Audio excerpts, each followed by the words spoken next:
ایک بھائی نے فرمایا کہ بارش کے بعد جو روڈ پر پانی جمع ہو جاتا ہے اس کی چھینٹیں بسا اوقات کپڑوں پر آ جاتی ہیں، کیا یہ پاک ہے یا ناپاک؟ دیکھیں اللہ تعالیٰ نے ارشاد فرمایا کہ هو الذی خلق لکم ما فی الارض جمیعا، اللہ تعالیٰ وہ ذات ہے جس نے زمین پر جو کچھ ہے سب کا سب تمہارے نفع کے لیے پیدا کیا ہے،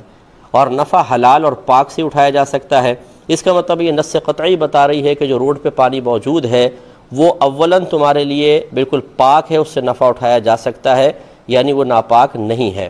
اب جب قرآن کی نص قطعی سے ثابت ہوا کہ ہر چیز پاک ہے تو اسے ناپاک قرار دینے کے لیے یقیناً کوئی نہ کوئی شرعی دلیل درکار ہے۔ خالی اپنے گمان سے ہم کسی چیز کو ناپاک نہیں کہہ سکتے، اندازے سے ناپاک نہیں کہہ سکتے، کیونکہ اندازے سے جو کچھ آپ ثابت کریں گے وہ شک ہوگا، ظنی چیز ہوگی، اور قرآن سے ہر چیز کا پاک ہونا قطعی طور پہ ثابت ہوا، تو ظنی قطعی کے مقابلے میں یقینی کے مقابلے میں نہیں آ سکتا، یقین کے مقابلے میں آ کر اس کو زائل کر سکتا ہے۔ اب اس کے ناپاک ہونے کا یقین کیسے حاصل ہوگا؟ نمبر ایک، آپ نے اپنی آنکھوں سے ناپاکی کو اس پانی کے اندر ملتے ہوئے دیکھا ہو۔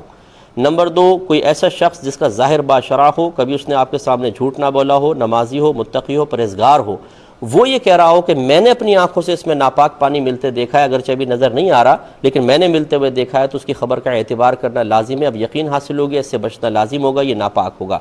تیسری صورت یہ ہے کہ خود پانی کے اندر نجاست کا اثر ظاہر ہے۔ اثر کا مطلب رنگ یا اسمیل وغیرہ ہے، کالے رنگ کا پانی ہے، اسمیل بدبو آ رہی ہے گٹر کی، تو اس کا مطلب یہ ناپاک ہے۔ لیکن اگر یہ ذرائع موجود نہ ہوں، پانی گدلا ہے، تھوڑی بہت مٹی ہے اس میں ملی ہوئی، کوئی قریب گٹر نہیں ہے، آپ نے اپنی آنکھوں سے ناپاکی ملتے دیکھی نہیں، کوئی عادل شخص گواہی نہیں دے رہا، تو یاد رکھیں اس کو پاک ماننا واجب ہے، اس کو